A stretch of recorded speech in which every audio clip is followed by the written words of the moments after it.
Okay, please take your seats, ladies and gentlemen. We're going to start in just a few seconds.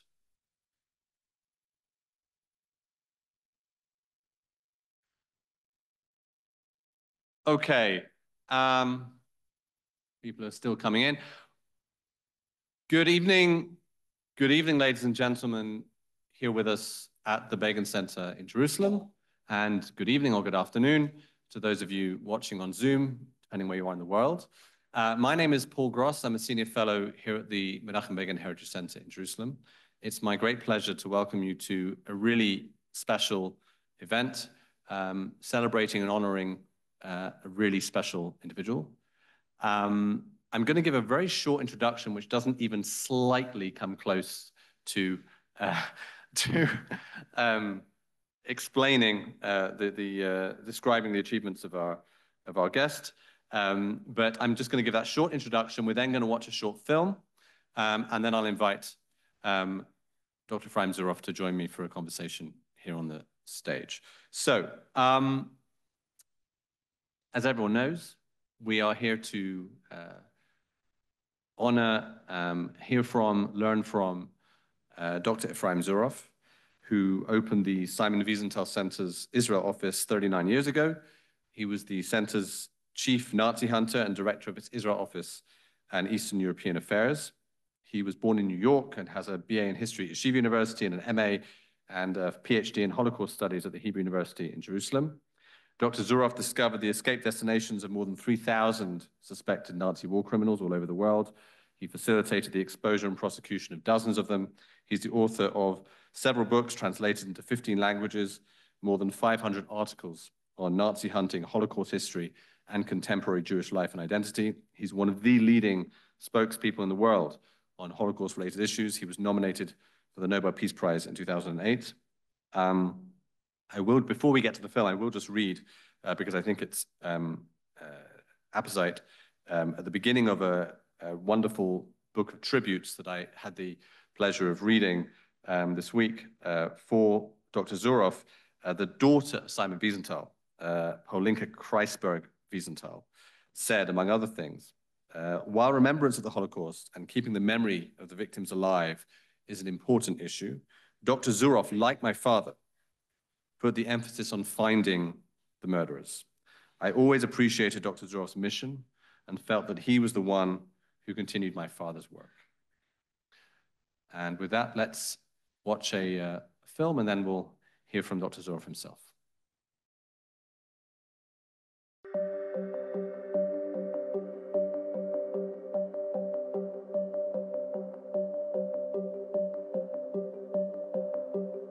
It's a very frustrating job, no question. It's really something that tears your guts out.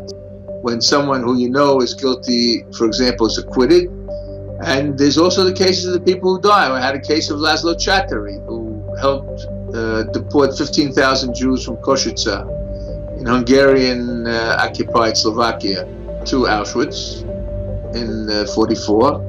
And he died a week before the trial was supposed to start. So I have my share of frustrations, believe me.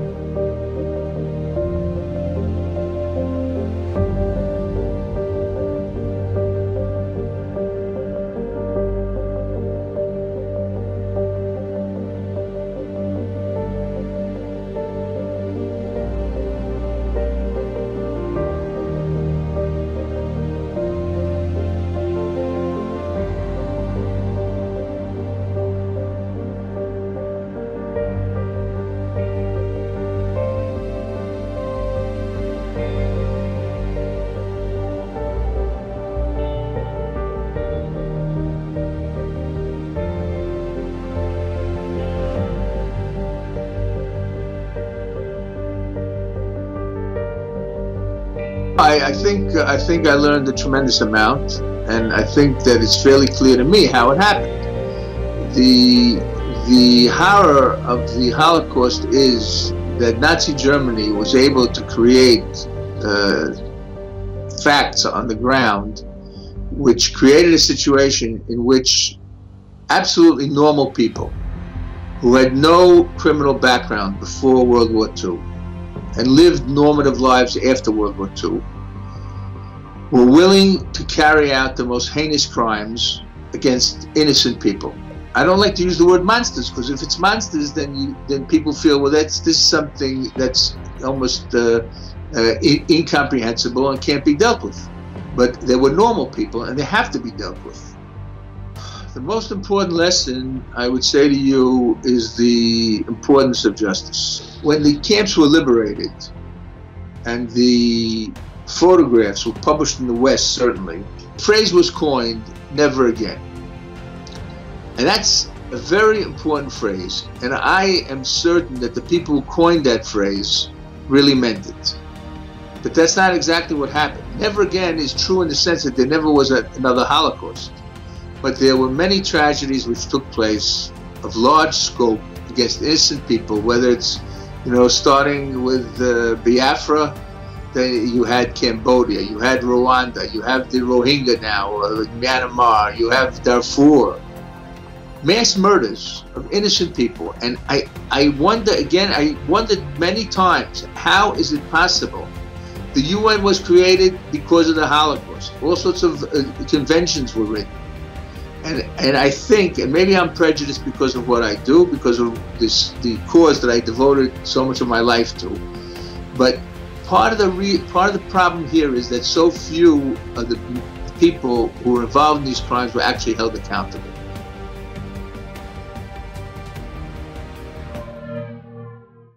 Hello, I am Anne Salter and you're watching the news from International Business Times UK. On the eve of the Holocaust Memorial, the head of the Simon Wiesenthal Nazi hunter group says the search for Nazis will continue regardless of how much time has passed since the end of the war in 1945.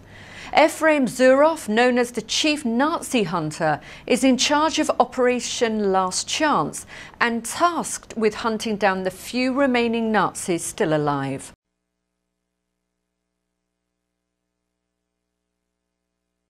I'm not convinced by the evidence regarding his death in Egypt.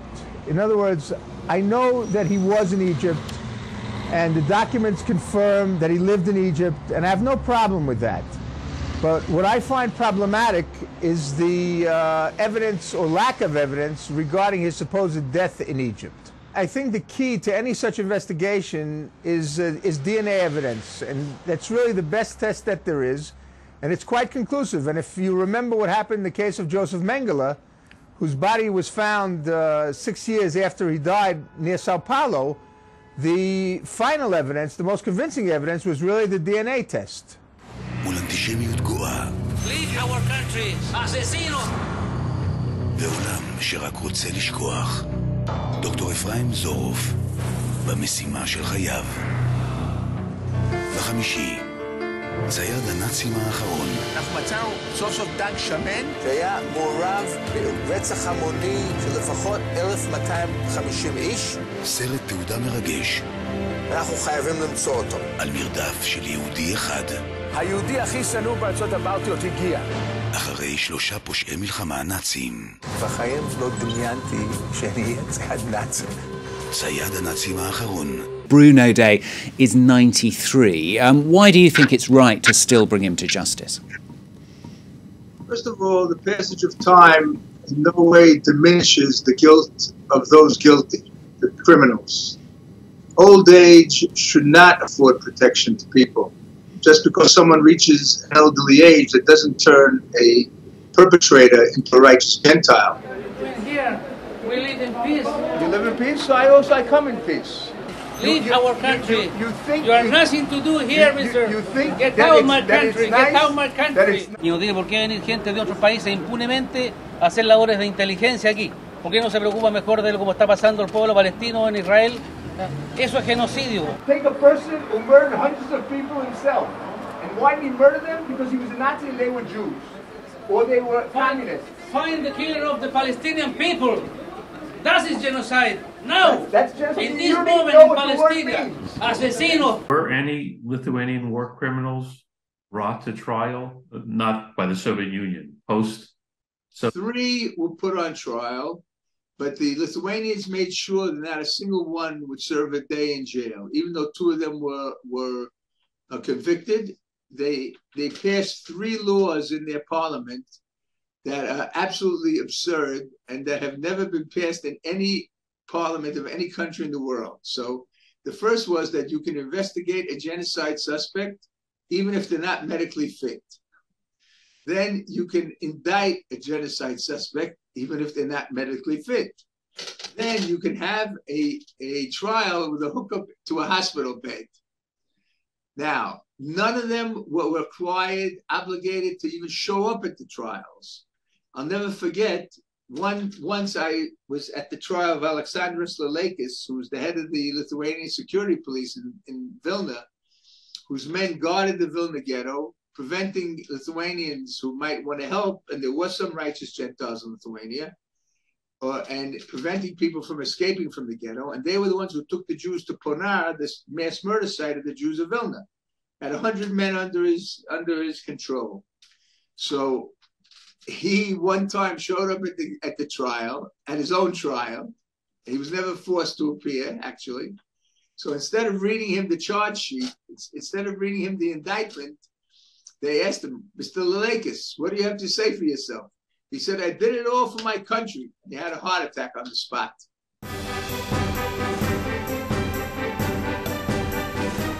Encouraged by a strong response from the general public, the Simon Wiesenthal Center, the world's premier Nazi hunting organization, is extending its poster campaign in Germany to track down surviving Nazi war criminals before it's too late.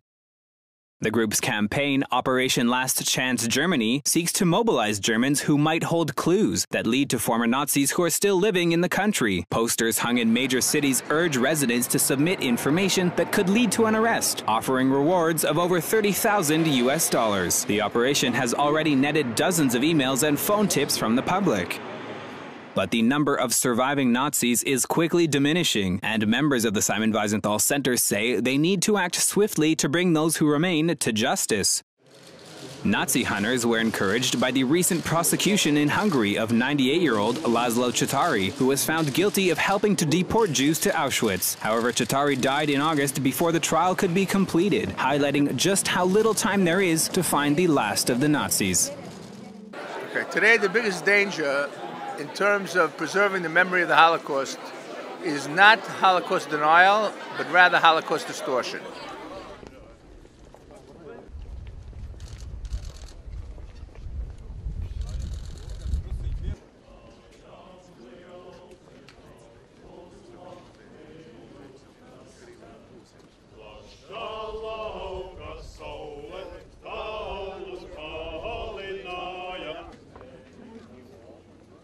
What's happening here is really the tip of the iceberg. In other words, throughout Eastern Europe, there's a systematic attempt led by the Baltic countries, especially Lithuania, to rewrite the history of the Holocaust, to claim that the Holocaust is not unique, that communism was just as bad, and in the process to enable them to glorify the people who in their minds are freedom fighters, which are the people who fought against communism, unfortunately some of whom supported Nazi Germany and were involved in the murder of Jews.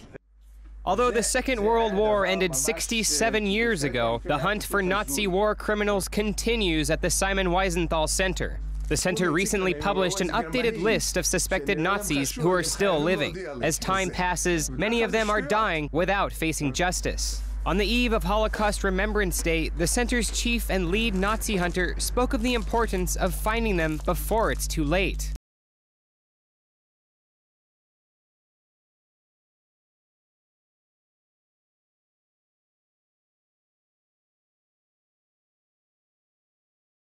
Yeah, so I was introduced to you by a friend of mine, and I remember reaching out to him and saying, I need to find someone who's an expert in understanding the Nazis. And he said, I've got the guy. Here he says he's a Nazi hunter. That's how he titled you.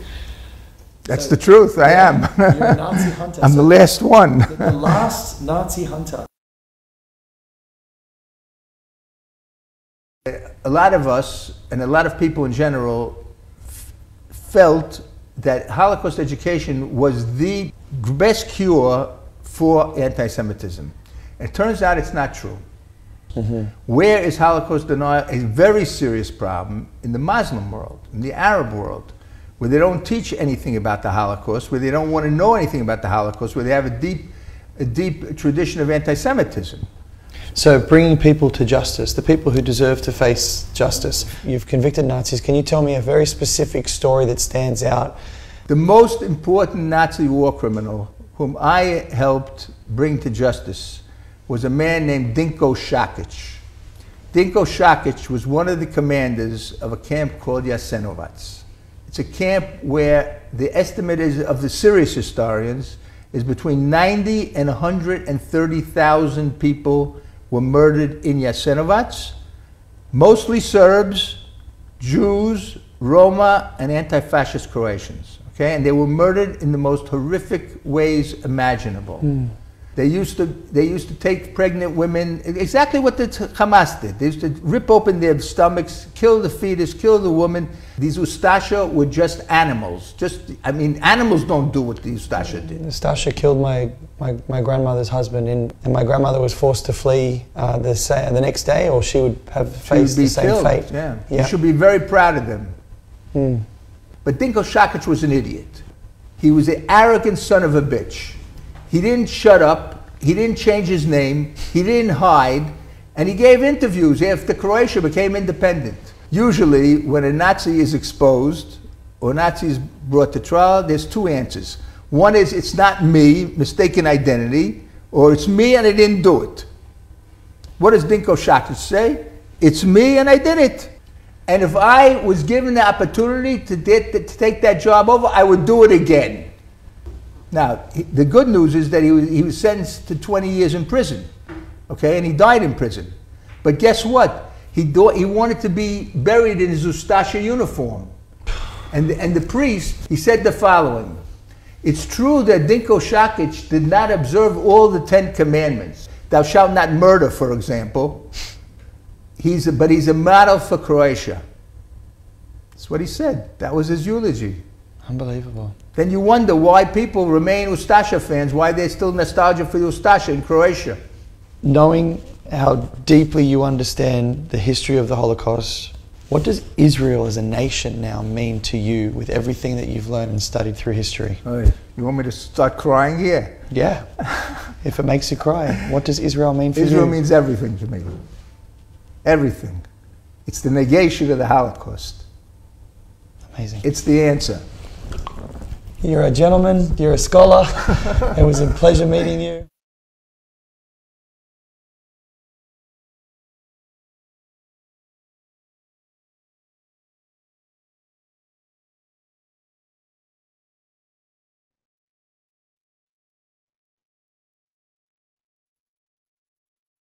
You know, this morning, the siren went, and we all, wherever we were, stood, and our thoughts inevitably turned to the Shoah, as they do every year at this time.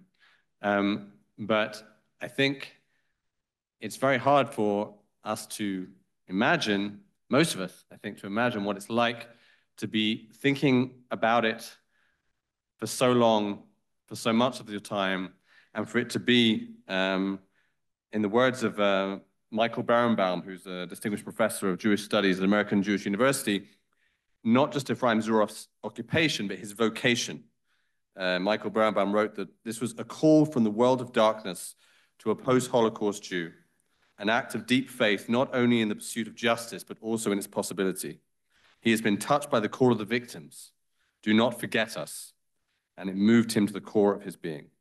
So I want to invite Dr. Efraim Zuroff onto the stage.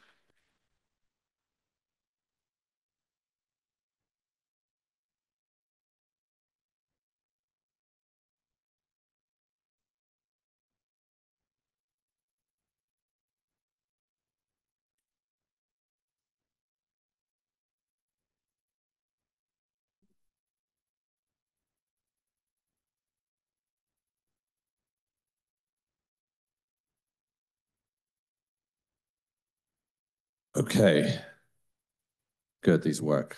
That's the first important thing to check.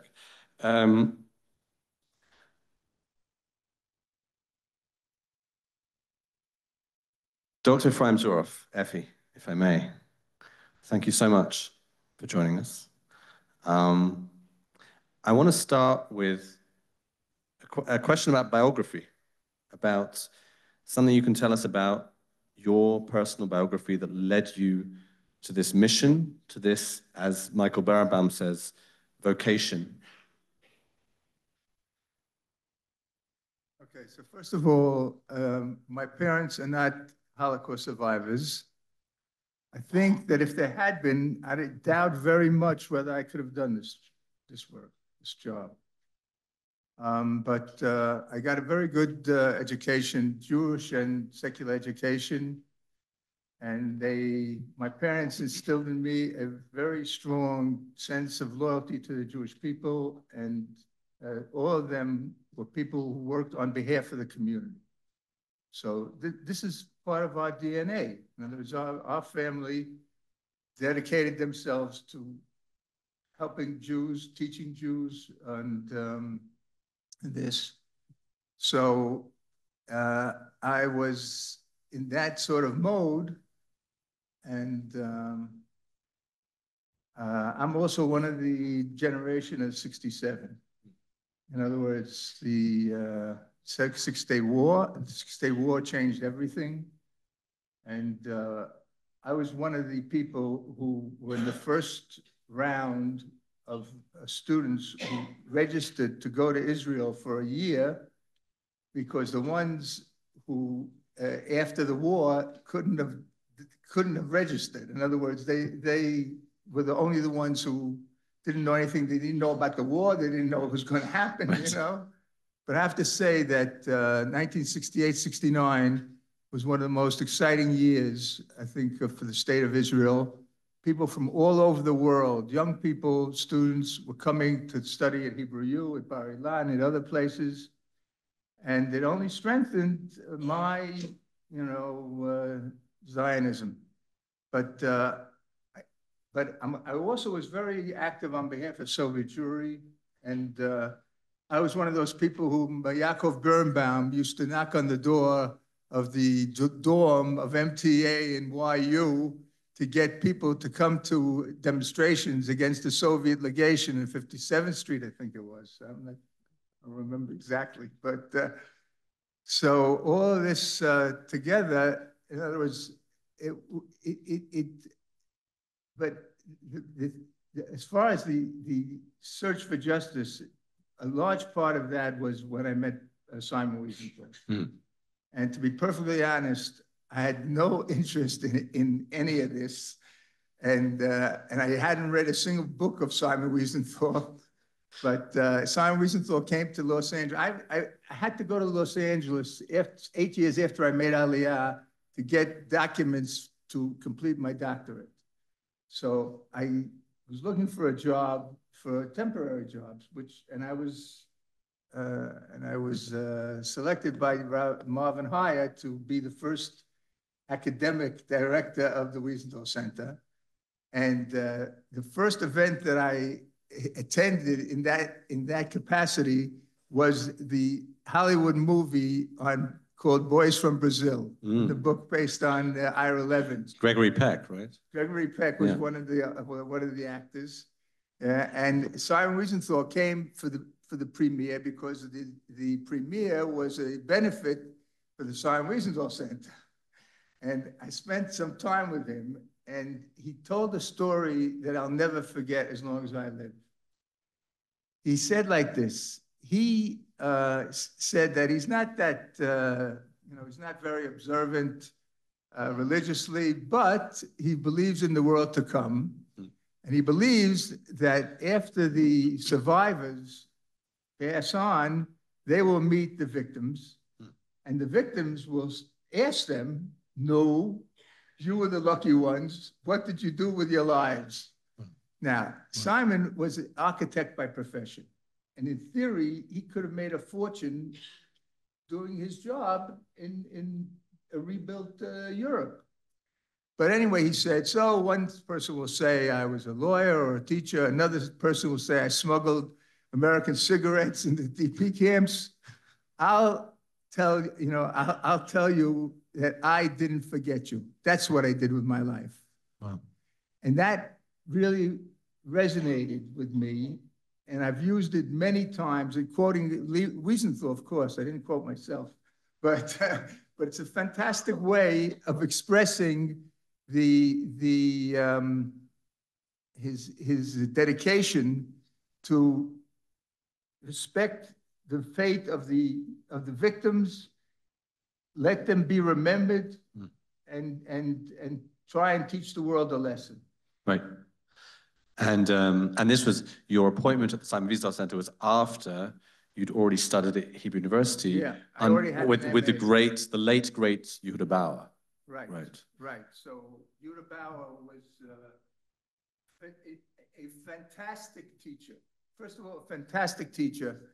And in the kibbutzim, they normally wanted people who wanted to get doctorates to go first and teach in high school and give them a few years, and only then to send them to get their PhDs. Now, I don't know if that's what, I doubt that's what made Yehuda such a fantastic teacher.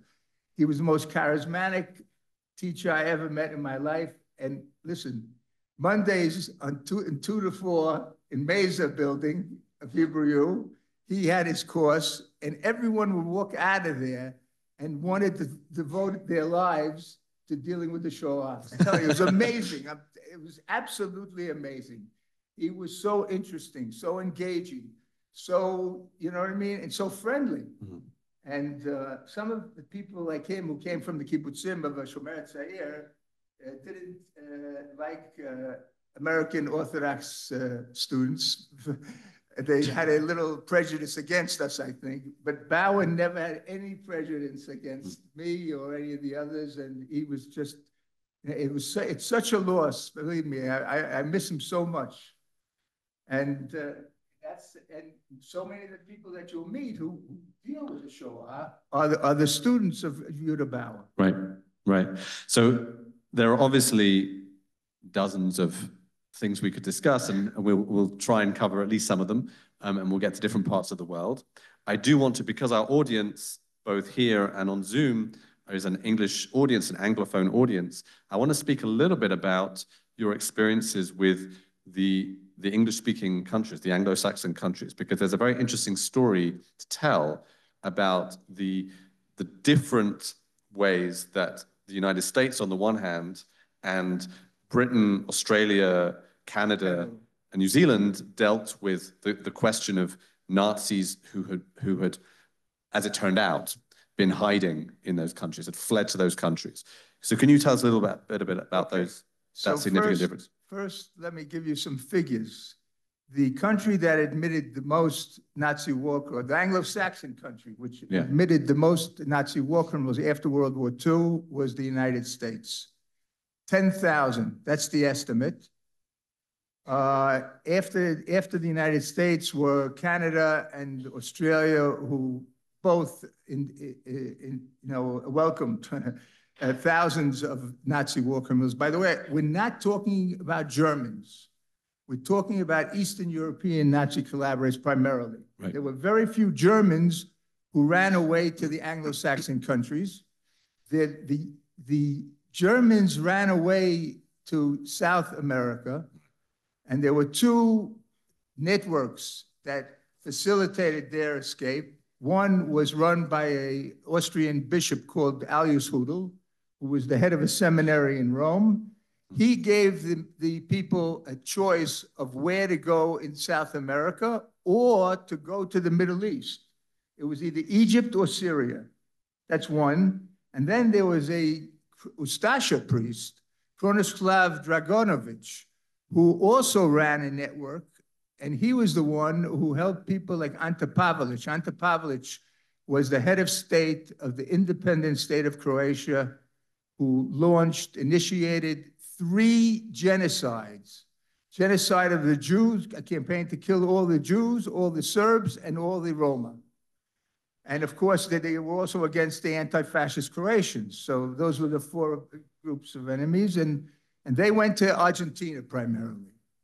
Now, it took a long time to get the Anglo-Saxon countries to face up to what they had done. In other words, what they had done was that they didn't check very, very carefully which people they were admitting. Now, in each country, there are a few different nuances. So after the Americans, the Canadians and the Australians admitted thousands of Nazi war criminals. Again, in each case, it's almost exclusively Eastern European Nazi collaborators. And you have to understand that all the countries of Eastern Europe, the locals played important roles in the mass murder of the Jews of their community. Yeah, we'll get to Eastern Europe. Okay, one second. And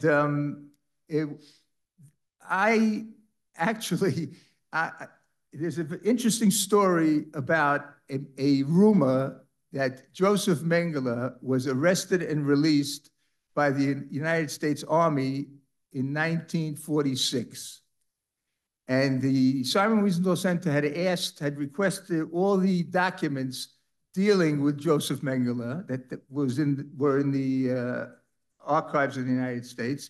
And they got a letter, which was a letter from an informant who wrote to his superior, who was a CIC counterintelligence officer, who claimed that Mengele had been arrested and released by the United States in 1946. Now, the Wiesenthal Center, I can say, one of the good things that they do is they know how to make a real scandal. And when they saw this letter, they made a scandal. And William French Smith, who was the Attorney General at the time, made 3 decisions: that the United States will now look for Joseph Mengele physically. I mean, there was no reason before that for the Americans to look for him. Then they would check if he had already entered the United States, because they understood how many Nazis they had admitted already. Wow. And was this true that he was arrested and released by the United States?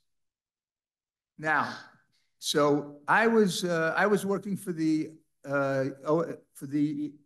office that the U.S. Justice Department created and opened in 1979 to take legal action against these Nazi war criminals, except for the ones who were knowingly brought to the United States, which was the experts, the technicians, engineers, and scientists who worked on the V2s. The V2, the ballistic missiles, which the Germans had the most advanced technology on ballistic missiles, and the Cold War began the day of the peace of World War II. The day that World War II was finished, the Cold War already began. The Americans were frantic, they were hysterical, and for good reason. They were afraid that all these scientists and technicians that would fall into the hands of the Soviets, and the next thing you know, the missiles would be aimed at the United States. So that was the famous Operation Paperclip. And they brought 150 technicians, engineers, and scientists, and were given cushy jobs either in Huntsville, Alabama, with the main missile base of the U.S. Army, or the NASA to the space program. But all the others, I mean, the other 9,850, but they were people who were just, murderers. In any event, so I was working, as I said, for the OSI, and they gave me an assignment to see if I could find the informant who wrote the letter. They knew that his name was David Freiman. He was a Jew from Lodz.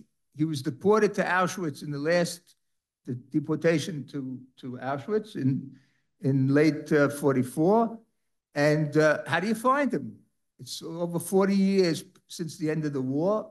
How am I going to find this guy? So I don't know if any of you know David Silberklang. Maybe some of you know him. He works at Yad Vashem to this day. And he's actually a student of my father's. And he gave me the tip that I should look in the files of the Arelson archives. What do you call it? What was the name? No. It's the. Anyone got any thoughts? It'll come to me. Okay. Well, anyway, yeah. So I went looking for David Freiman, and I took the archives of the Arrowson thing. It was a compilation of 16,500,000 index cards on people who wanted privileges as refugees. In other words, anyone in a DP camp who wanted the privileges of the refugees had to sign up with the Arrowson, with the Red Cross, and that was run by Arrowson. Okay, so what am I finding? I couldn't find him, couldn't find David Freiman, but what I found was very interesting, because it turns out that none of these people were identified as Nazi collaborators, but the documents had the immigration, the destinations of almost every single one of them. And what do I see? Immigrated to Australia on this boat, immigrated to Canada, immigrated to the United States, immigrated to New Zealand. The only place that didn't welcome Nazi war criminals was South Africa, because South Africa was closed hermetically to immigration, bichlal. So now, I was working for the only country which actually was doing something. That's the Americans. Canada was investigating for years. Australia was investigating. Britain was investigating. Wait a second, they weren't investigating. And Britain and New Zealand, ostensibly, I emphasize, didn't know that they had this problem. So I said to myself, what am I wasting my time with the Americans? If I leave, they'll hire someone else. But we have to focus on the countries who admitted thousands of Nazi war criminals and are not doing anything about it, because there's no law. They had never passed a law that would enable the prosecution of these people. So I had worked for 2 years in the Wiesenthal Center, and I had suggested to Rabbi Haya, maybe he should do a database of all the Nazi war criminals in the world. In the beginning, he said, nah, he's not interested. And then all of a sudden, after I made this finding, he calls me and he says, I like your idea. I said, forget about my idea. We're going to go after these people. In other words, we're going to go and emphasize, in other words, and concentrate on Canada, on Australia, on England, and get these countries to get off their asses. You'll excuse me. Yeah. So that's how it happened. Right, because you mentioned that you were working for the OSI, which is the Office of Special Investigations, which was set up in '79 by the United States, and you're saying that the other Anglo-Saxon countries didn't have any equivalent to that. No equivalence of any sort. Right. And in Britain, as you've discussed, actually, we did a webinar with you and John Silverman about John Silverman, who wrote a book about exactly about this, about the attempt to prosecute Nazi war criminals in Britain, and you were instrumental in making that happen. In fact, you were even in the Book of Tributes, and we I don't know if this is apocryphal or not, but you were found to be responsible for causing the only time that Margaret Thatcher changed her mind. Well, listen, that's a great compliment, but I'm not sure it's true. Okay, well, let's assume it is for the purposes of this event. What is true is what Philip Rubenstein wrote, because Philip Rubenstein was a young lawyer. The British community had a great leader by the name of Greville Janner. And Greville Janner formed a lobby in Parliament to try and fight to get the law passed to enable the prosecution. And Philip was his right-hand man, and he was the one who had to deal with all those egos of the MPs, and he did a great job.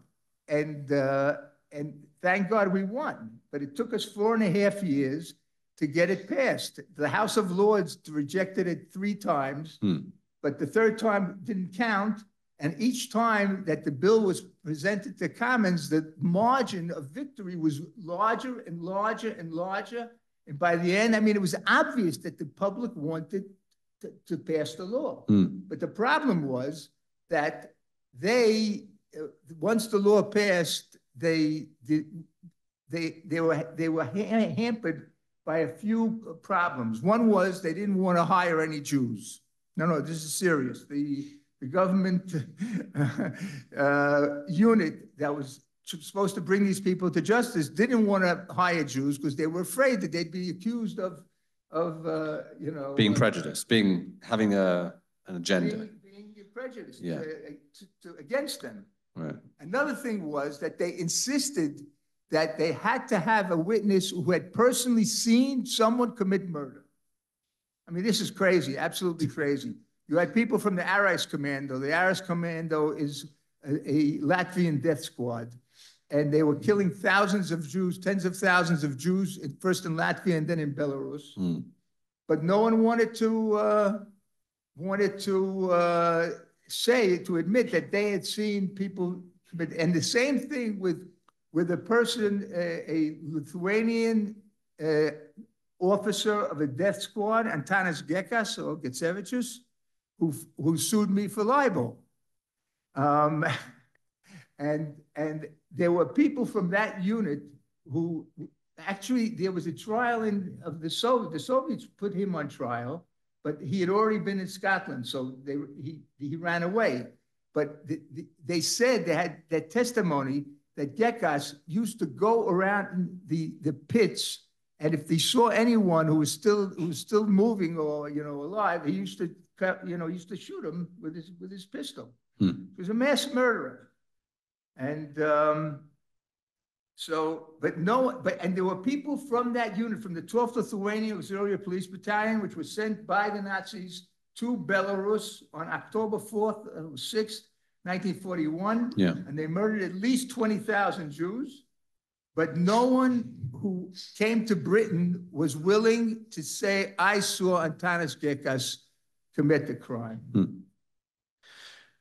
You mentioned, obviously, in this case and also in other cases, Eastern European collaborators, and obviously Eastern Europe is a place where you spent an awful lot of time, and where you've made, I suspect, a few friends and more enemies. Many friends. I'm the most famous Jew in Lithuania for sure. Now, okay, so we'll talk about Lithuania specifically in a minute, but let's explain to the audience what was significant about the collapse of the Soviet Union, because that created a very specific problem, right, in terms of the Nazi war criminals. The only good thing the Soviet Union did in the years of its existence was that it took the crimes committed by locals in these countries in Eastern Europe very seriously, and they put many of these people on trial, punished them very severely, and they did a job. They were the only ones who did it. So, but once they left, these countries started a program of rehabilitation. Right. So you have the former Soviet Union countries that are now independent states, like the Baltic states and others, and they want to rehabilitate their national memory. They want to erase the convictions. They want to return the property that the communists took from these people. And I know that the Lithuanians passed a law on May 2nd, 1990, and one of the clauses of the law said specifically, anyone who participated in genocide is not eligible for rehabilitation. And of course, someone sent me 12 transcripts of the trials of 12 people who were fully involved very significantly in murdering Jews who got rehabilitation. And that story made the front page of the New York Times. And Stephen Kinzer actually helped me by saying that I had hundreds of cases, but I didn't have hundreds, but that was probably true. Yeah. And on the front page of the New York Times. And ultimately, in the beginning, the Lithuanians denied it up and down, and they weren't willing to admit anything. But when Dov Shalansky, who was the Speaker of the Knesset, who's from Shavel, from Lithuania, started, bothering them, they said, "Okay, listen, we'll make a joint commission." And Dan Meridor, Dov Levine, the scholar of Holocaust history in Lithuania, and I went to Lithuania, and we made a deal with them that they would send any case in which it appeared that the persons were involved in any murder to see if this was, connected to the Shoah. Guess how many cases they sent us? 0. Wow. And just so everyone, I mean, I assume that everyone in the room and people watching on Zoom are fully aware of this, but obviously we're talking about countries that their nationals were very, very willing collaborators and participants in the Shoah, people that actually were attacking the Jews in some cases even before the Nazis. Correct. In Lithuania, there were physical attacks on Jews in 42 places in Lithuania before the first Nazi showed his face. Now, what's interesting is that in 1940, Lithuania was occupied by the Soviets. And what happened was that all the leaders of the Lithuanian political parties ran away to Berlin, and they were there under the aegis of the Nazis. And they sent messages into Lithuania saying the day of revenge against the Jews is coming. What happened was that a few Jews took jobs in the apparatus of the KGB because they could not get jobs like that because they were Jews. But in any event, so they talked about revenge. They talked about, giving the Jews what they deserved and all sorts of very clear signals that they want the Jews harmed very severely. And then when the Nazis came, they organized the killing, but most of the killing was done by the Lithuanians. And I'll give you the sad statistics. There were 220,000 Jews in Lithuania during the Nazi occupation, and 96.4%, only 8,000 Jews survived in Lithuania. Wow. Now, listen, there's one interesting aspect of this. Himmler witnessed some of the shootings of the actions of the Einsatzgruppen, and he was very afraid that these kind of crimes will adversely affect the people. So he tried to create impersonal murder. And that's why they built Auschwitz and Sobibor and Treblinka and Belzec and Chelmno and Majdanek, the 6 death camps. That's what that was Himmler's idea. Because to protect his people,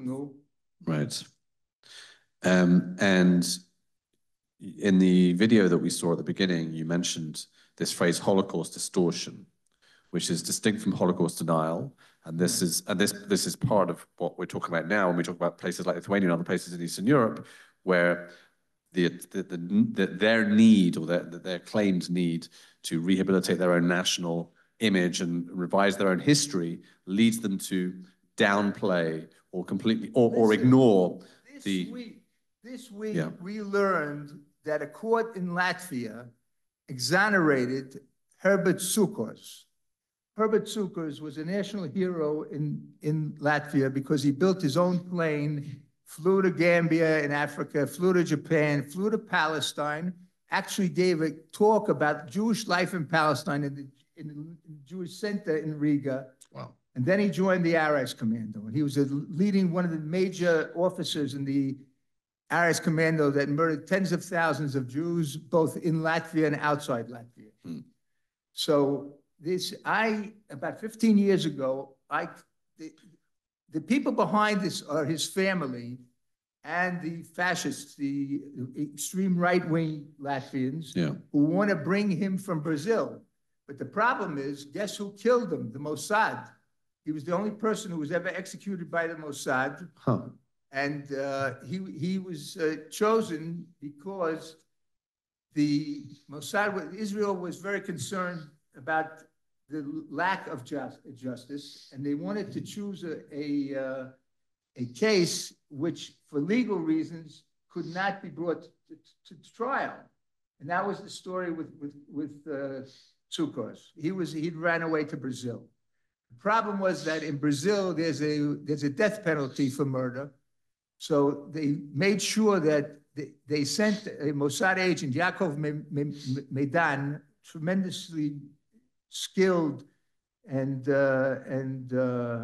agent who could have all sorts of disguises and things like that. And he posed as a Austrian Wehrmacht veteran. Wow. And he went to Tsukos. Tsukos had run away to Brazil, and he lured him to go to Montevideo with him to discuss a business deal for Tsukos' aviation tourism business. And they rented a house in Montevideo, and the plan was to put him on trial and to explain to that and to tell him about all the crimes that we knew he had committed. The minute he walked into the place, it took 7 people to pin him down, and there was no trial, and they killed him. Wow. Let's talk about Germany itself, because we heard about Operation Last Chance and the campaign there, and as I understand it, until 2008, it was very difficult to prosecute war criminals in Germany, and then something important changed. I'll tell you the story. So until 2008, if you wanted to prosecute a Nazi war criminal in Germany, you had to prove that that person had committed a specific crime against a specific victim. You had to know the name of the victim. If you thought Landau had been pushed into the gas chamber, but it was really Rosenbaum, then you lost the case. Right. Okay. So it had to be, the motivation had to be racial hatred.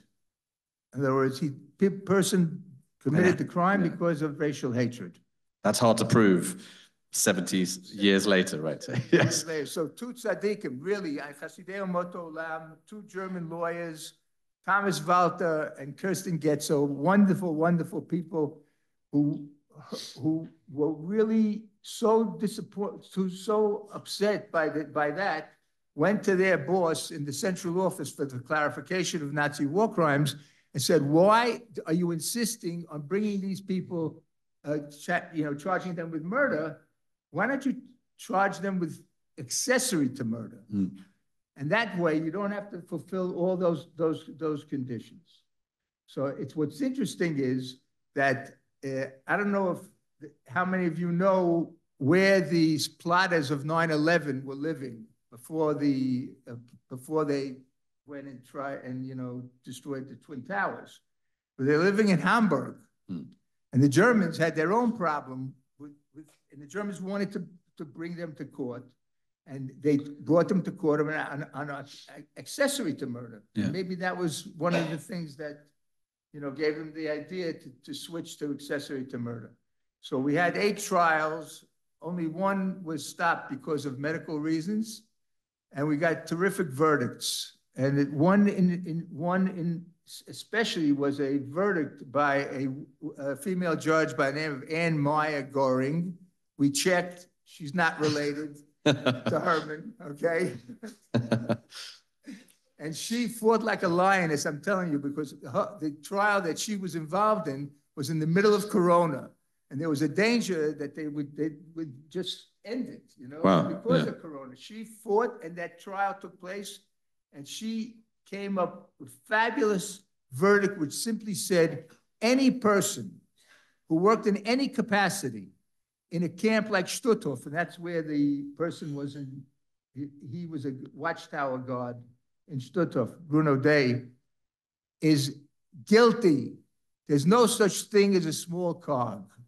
Imagine how many people could have been brought who served in concentration camps and death camps. Right. Could have been brought to trial, could have been punished.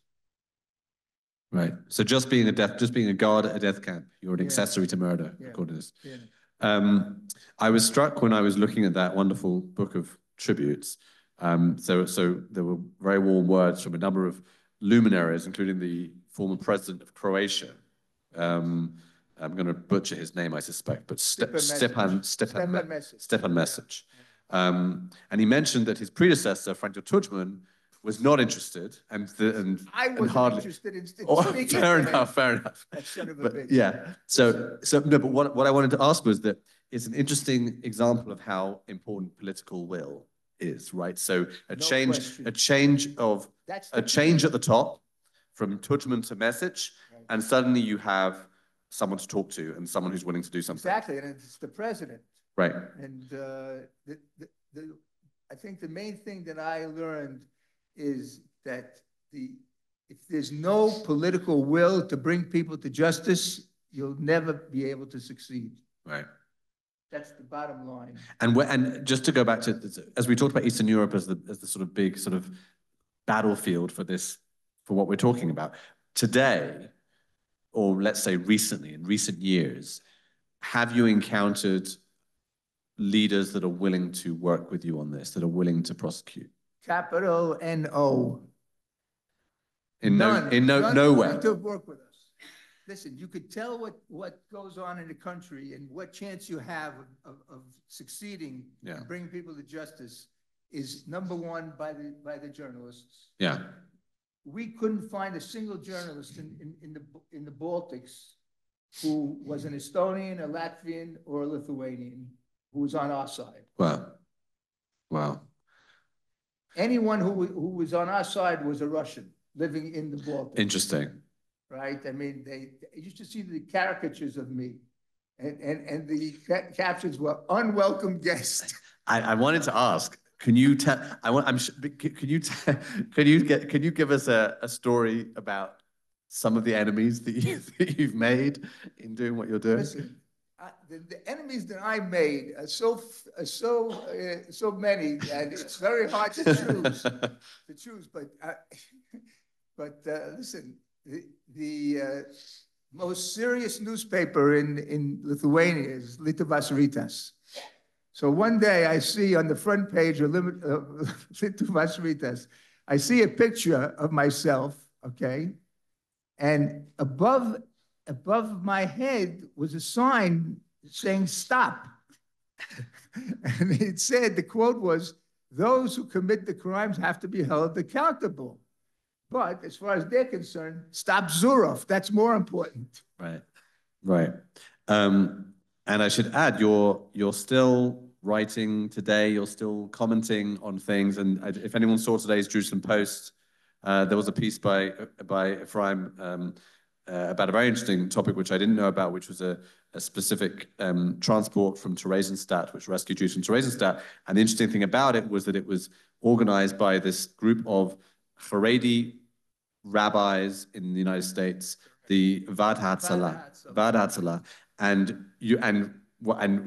obviously this evening is about Efraim and about his work, and we're not getting into contemporary politics, but you were making an interesting and quite pointed contemporary point in that article. Let me briefly say a few words. My PhD was on the Vaad Hatzalah, the Orthodox rabbis. Efraim, into the mic. Which was a group that was established solely to assist rabbis and yeshiva students of the Lithuanian yeshivot. So there were 22 Lithuanian yeshivot who were not in Lithuania, frankly. They were in Eastern Poland, actually. And when the Russians invaded Eastern Poland, after a month, they decided to turn over the city of Vilna to the independent, quasi-democratic country, Lithuania. And when the yeshivot heard that news, they immediately packed up and went to Vilna, because Lithuania was a quasi-democracy and they could continue their Torah studies, whereas the Russians, they knew, would close the yeshivot, all of them. So they all were basically penniless, and they sent out an SOS. All the rabbis in America had studied in those yeshivot, and they appealed to them to help save them, and first of all, to help them finance the continuation of their studies, and ultimately to get them out of there, because after 1 year after they invaded Eastern Poland, then they invaded Lithuania, and it was clear that they would close down the yeshivot already. So this group was founded. All these rabbis in America, they were all students who had studied in the same yeshivot, the Lithuanian yeshivot, Mir and Ponovich, and I can give you, and in Belarus also, in Kletsk and Grodno, and etc. Anyway, so the American Jewish community decided to create a unitary charity to help the Jews in Europe. This is right after Kristallnacht, when the Germans forced the Jews to give reparations for the damage that they did throughout Germany. They had to raise $1 billion marks.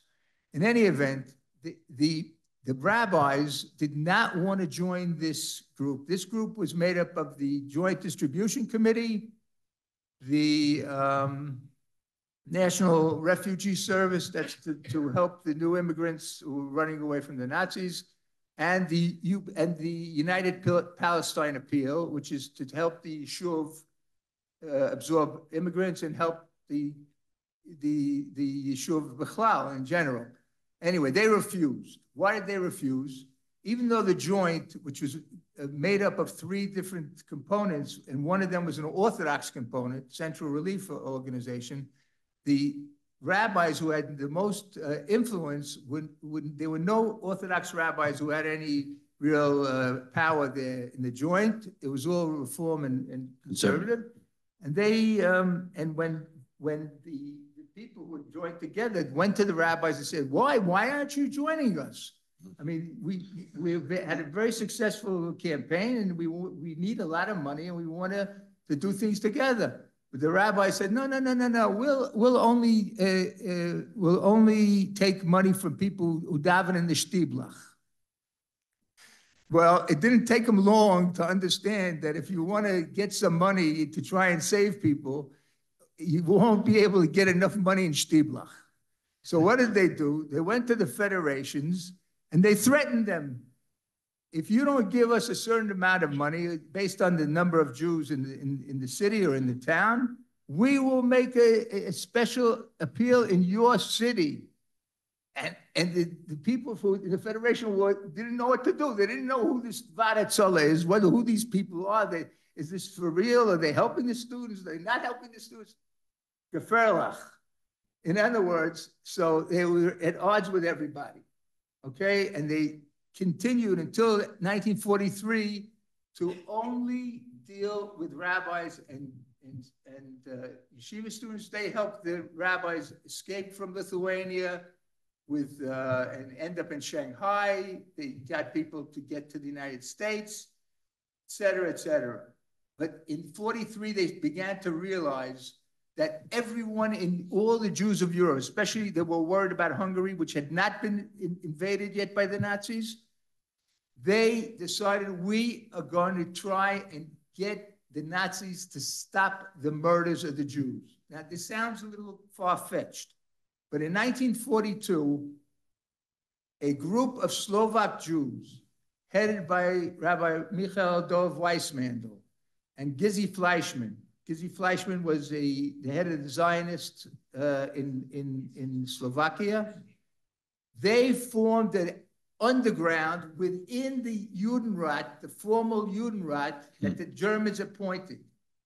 And they got a hold of Wislitzeny, who was Eichmann's representative in Slovakia, and they asked him, how much do you want to stop the deportations from Slovakia? There had been already 3 trains of young Jewish women who were sent to Auschwitz in 1942. And they realized, in Slovakia, they realized this is very dangerous and they wanted to stop it. So they asked Wislitzeny, how much money do you want? So he came back with an answer, $50,000. And they raised that money. It was very hard for them because who wants to give money to Nazis, right? But they did it, and believe it or not, for 2 years, there were no deportations from Slovakia. Wow. Now, towards fast forward to the 44, when it was beginning to be clear that the Nazis were losing the war. Now, what the people of Varetzlar decided, we have to try and save everybody. We'll try and help the yeshiva students to keep up their studies, but almost 90% or 85% of our money is going to ransom to try and get Jews out of occupied Europe. But there was a problem. The problem was that in January of 44, the American government created the War Refugee Board. And that War Refugee Board was meant to save the Jews who could be saved. But there was one problem. They prohibited transferring anything, money, tanks, trucks, tractors, etc., to the Nazis under any possibility. Varetzlar went ahead and they sent a Swiss politician who was former president of Switzerland, Jean-Marie Mussy, to negotiate with Himmler. Himmler realized that the Third Reich is about to crumble. And the problem was that Hitler refused to end the final solution. But Himmler was ready to talk about it. And that's how they were able to get a train of 1,210 Jews, Dutch Jews, German Jews, and Czech Jews out of Theresienstadt to Switzerland to freedom. And Hitler went crazy when he heard that it was the thing. But that's how it's done. So I said, that's a very good precedent if it's Eitz Tzara Yaakov. Okay, so we have an Eitz Tzara Yaakov because we're missing between 6,000 and 7,000 soldiers in Tzahal. It's about time they get off their asses and send their boys with their blessings to Tzahal.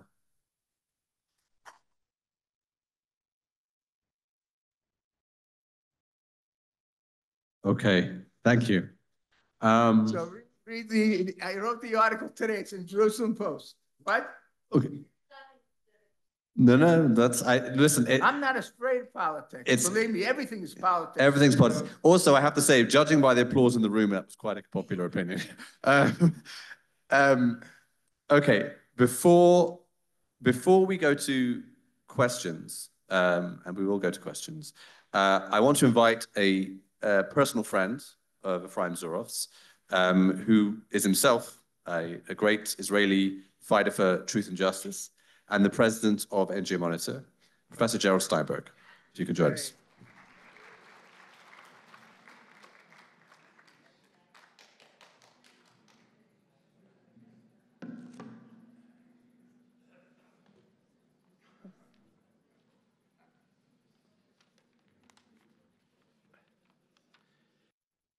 You, at the beginning, Effie, talked about after 1967.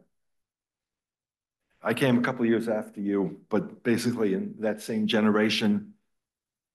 My family, they're not exactly survivors. My parents were in the Kindertransport, and my entire upbringing, California, by the beaches and everything else, was in the shadow of the Shoah, in the sense that nobody talked about it. That was very common in my generation. It was too difficult for my parents, for my father, to talk about what happened to their families and what they had to go through in the process. And coming to Israel was a means for us of putting that behind us. And as you remember, in those years when we stood for the siren and Yom HaShoah was about the Gvulah, it was about resistance. We didn't really deal with the enormity, the unspeakable horrors of the Nazis and their collaborators. You, in your entire life, in your career, you refused to blink. And you helped us. Speak for myself, you helped me be able to look and not put it behind us, because we can't. Your campaigns, everything that you've done to say we have to deal with this reality was extremely important in forcing the governments, the leaders, and the Jewish people to look at this. And in many ways, October 7th forced us to understand again that this was not just a chapter in human history that we had to overcome. It was something that comes back. What I really admire about what you did was what I saw, I mean, many of the things, all of the things that you did, but I remember times when I would see you in these sessions that we would have. This was at the end of, after the fall of the Soviet Union, when Eastern Europe, the countries became independent, established relations with Israel, and Hungarians, Poles, Lithuanians, political leaders, foreign ministers, I think even once or twice prime ministers would come and speak about the good relations they had with the state of Israel. You remember those, and you would stand up and you would ask your question about the way in which they honored the collaborators, the criminals in all of those countries. And people would look at you in the room and they'd try to shush you. Because that was, yeah. Zuroff is at it again. Zuroff is, exactly. And making life difficult. Because again, you wouldn't allow, not just them, but also Israeli journalists, Israeli politicians, to put it behind us. And the courage and what you went through from your own friends and colleagues in the sense of Israeli, again, officials, journalists, others, because you raised the issues that were supposed to be off the table. And the courage and the personal attacks that you went through. And watching you doing that was nothing for me, but caused nothing but admiration. And I want to thank you in all of those respects for everything that you've done and continue to do. Now, I'm reminded, and it's the Pirkei Avot and Rabbi Tarfon, who said, Lo alecha hamelacha ligmor, velo ata ben chorin levatel mimenu. You're not required to finish the work. Your work will never be finished. But you are not free to neglect it. And the contributions that you made are very much within the spirit of that pasuk. So I thank you. Thank you very much.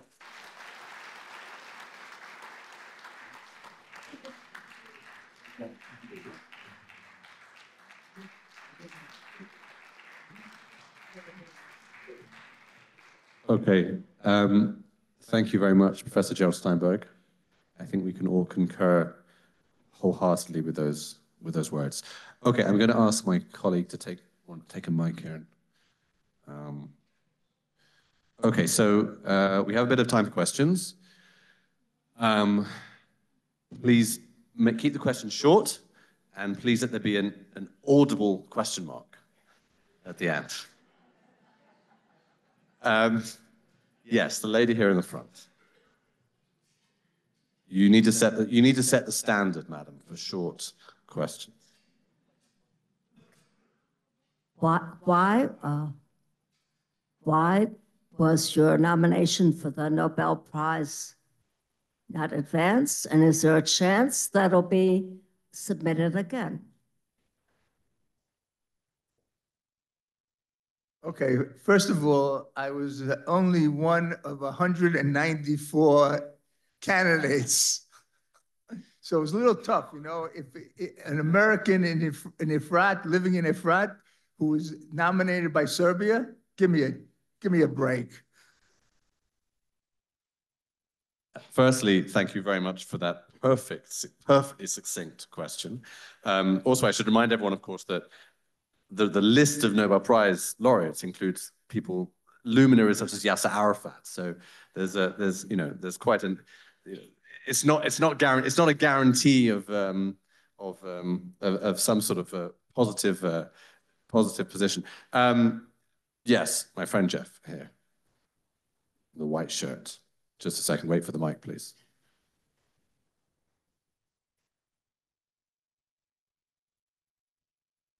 First of all, thank you, Effie, for everything that you've done and for your presentation this evening. But my question is, have you done any work with Elie Rosenbaum? And if you have, can you speak about the efforts in OSI to identify and deport Nazi collaborators in the United States? First of all, Elie Rosenbaum is a dear friend of mine. We worked together for years, and we're on the same page, and we've done, I'll tell you one of the interesting things that happened with Elie Rosenbaum. Eli was very concerned about a case of a man named Lelakis. He was the head of the Saugumas. Saugumas was the security of the Vilna ghetto. He had a group of 100 men under his command, and he was already in his 90s, and they were looking for years, both Eli and Michael McQueen, who was the researcher for Lithuania, was trying to find a document that clearly proved that he was responsible for sending people to Ponar to be murdered. And they finally found something. And it's a document about a woman named Gita Kaplan and her daughter. And once they had that document, they were able to strip him of his American citizenship. You have to understand that because the crimes were committed outside the United States and the victims were not Americans, the American government could not prosecute them on the crime itself. So they chose to prosecute them for immigration and naturalization violations, and that enabled them to strip them of their citizenship and kick them out of America. If they could find a country that would put them on trial, of course, they would do that gladly, but there were very few cases like that. In any event, I called up Elie Rosenbaum, and he sees he's almost crying. I said, I'm here. I'm calling you to give you Mazel Tov. What happened? Here, you got the Lakers. You finally did it. He goes, Effie, he's 92 years old, and he's going to drag it out, and God knows if we'll ever get him out of here. So I said to him, listen, Eli, give me a chance. Let me see what I can do. So I called Irit Khan. I don't know how many of you know her. She's a terrific lady who is in charge of the international wing of the Israeli Justice Ministry. So he asked her, Irit, did you hear what happened with Lelakis? Well, I had to explain to her first who's Lelakis, but I explained to her that he's a prime candidate to be kicked out of America, but it's not clear if it'll happen because he's already quite old. So what I want you to do is I'm going to tell the journalist who was covering the case in the Boston Globe that Israel is seriously considering extraditing Lelakis to Israel, where there's a death penalty. Okay? She gets it. She's a really smart woman, I'm telling you. Then I called Judy Rosenberg. Well, I figured she's Jewish, okay, with a name like that. And I said to her, listen, Judy, did you hear what happened with Lelakis? No, what happened? Israel is contemplating extraditing him. You know that there's a death penalty in Israel for Nazis. Really? Oh, yeah? Okay. Sure enough, the next day in the Boston Globe, there was an article that not only Israel, but Poland is also considering the extradition of Lelakis. And guess what? Within a couple of days, Lelakis went away to Lithuania, where, of course, there he was greeted with his as a hero.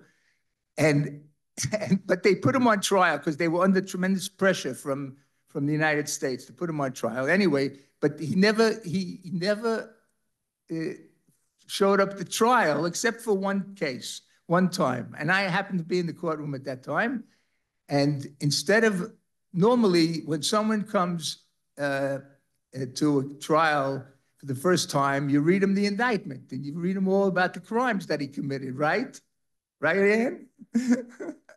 Okay, so they said, oh, Mr. Lalekis, what do you have to say for yourself? He said, I did it for my country, and he got a heart attack on the spot. Okay. Yes, gentleman here.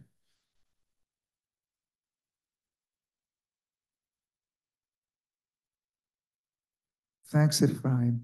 I noticed in the Seret that you had the infamous, you showed the infamous Dr. Death, butcher of Mauthausen, Aribert Heim. And I just want to know, why is it that you could never get him? And I think his body never showed up. How do we know that he died in Cairo, etc.? Maybe also tell us a little who he is for those that don't know. All right, Michael is talking about Dr. Aribert Heim, who was a doctor in Mauthausen. Thank God for only a brief period.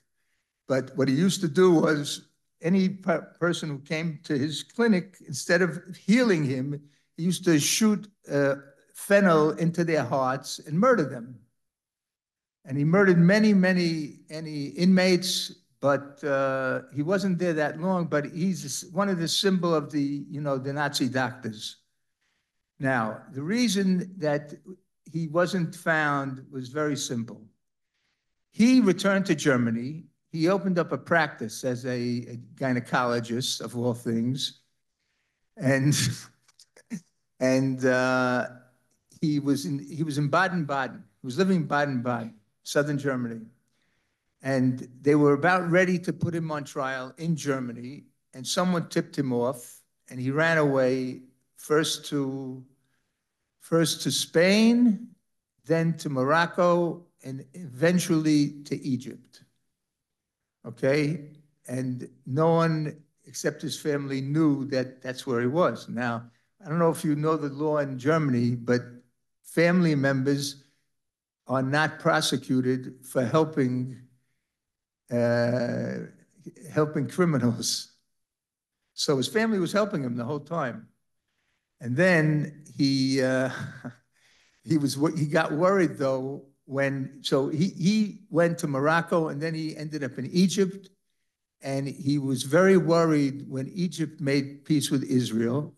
He didn't know the Egyptians very well, you can see, because he was afraid that they would extradite him to Israel.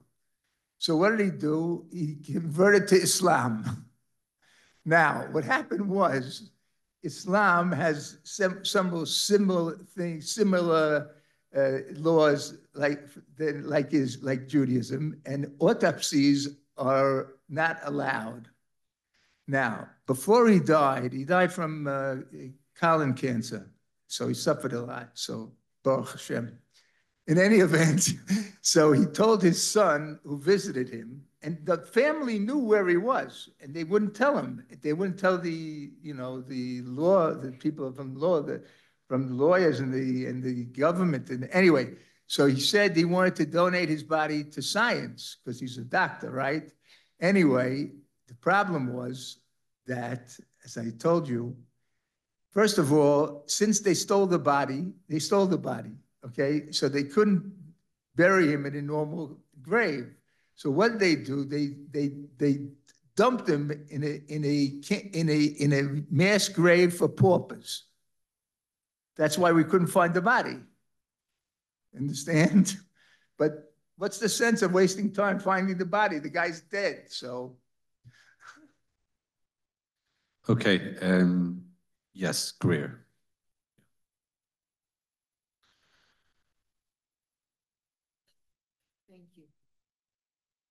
Efraim, you mentioned that Mossad had executed a Nazi. Mossad was not the only one, because there were people like the Bielski brothers and Abakovna who wanted to avenge the Jewish people after the war. What do you think of killing Nazis when you can't bring them to trial?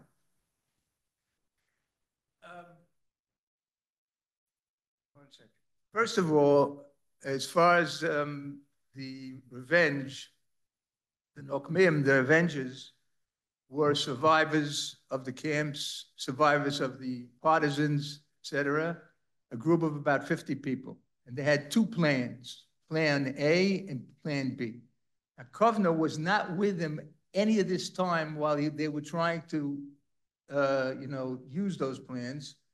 But there was a huge difference between the plans. Plan A was to poison the water supply of 6 German cities, which means that it was clear that some innocent people, or maybe a lot of innocent people, like children, for example, would be murdered.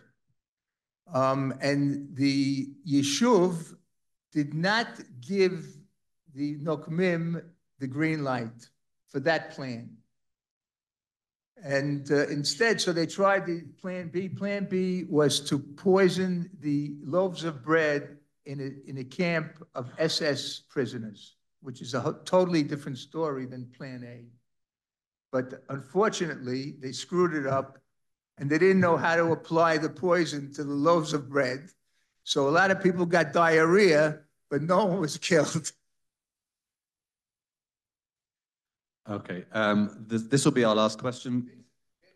Oh, sorry. Where am I? The lady here. Okay, so here. So first of all, I will come to you. I want to ask I promised this lady next quick question, and then we'll come to you. In the movie clip at the that we saw before you came on, there was a young guy interviewing you, a young Christian guy at the end. Is that on YouTube or a podcast? And who is he?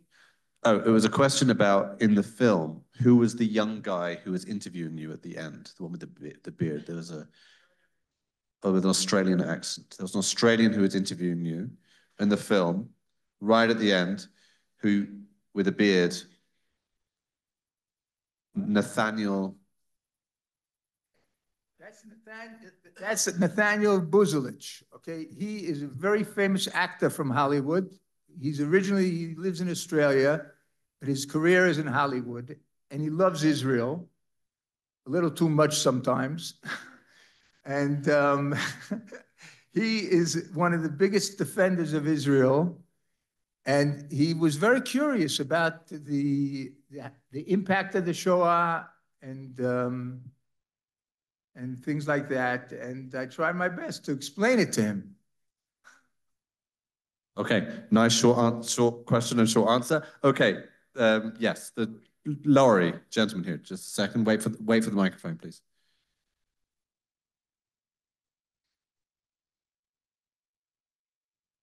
Effie, Kolakavod. As you say, it's never too late. This year, 80 years after the Shoah, the head of the trams department of Amsterdam admitted and apologized for transporting 97% of Dutch Jews, helping to transport 97% Dutch Jews to their death. How did this happen, and can this continue? Okay, first of all, the number of collaborators with the Nazis is so huge.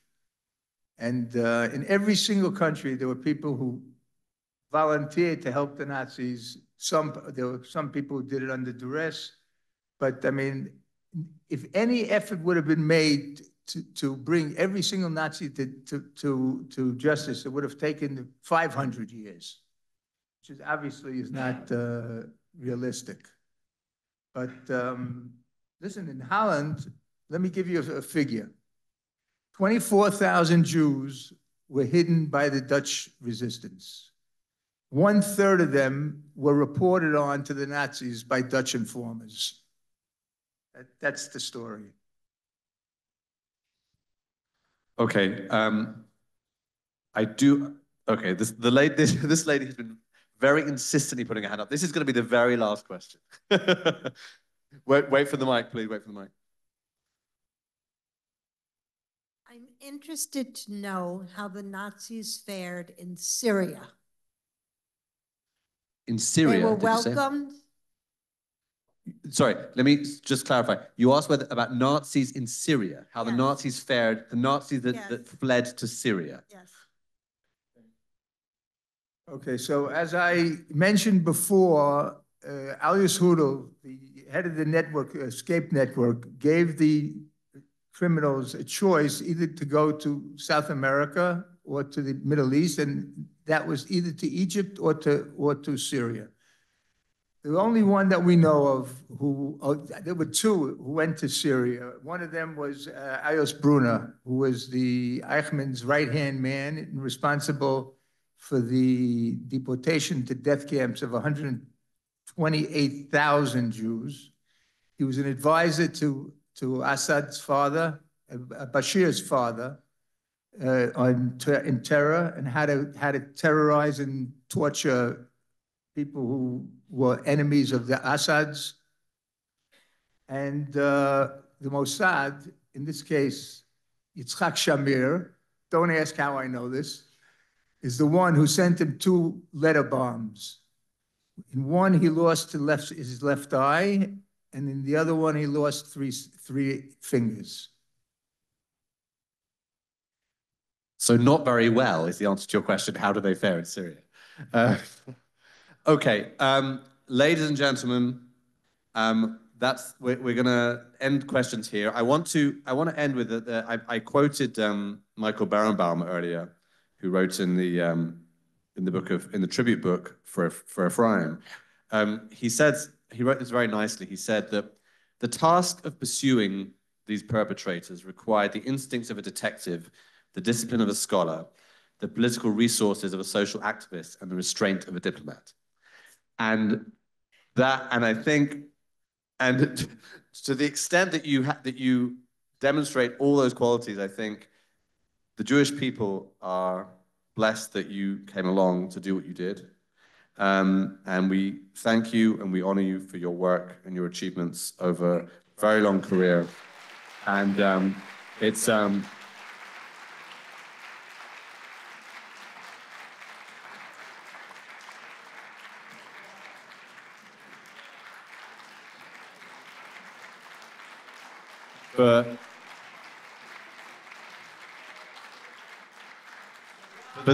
For those watching on Zoom that can't see this, the audience has risen to their feet in a standing ovation for Dr. Efraim Zuroff.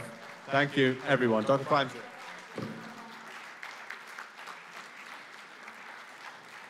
Good night, everybody. Thank you very much.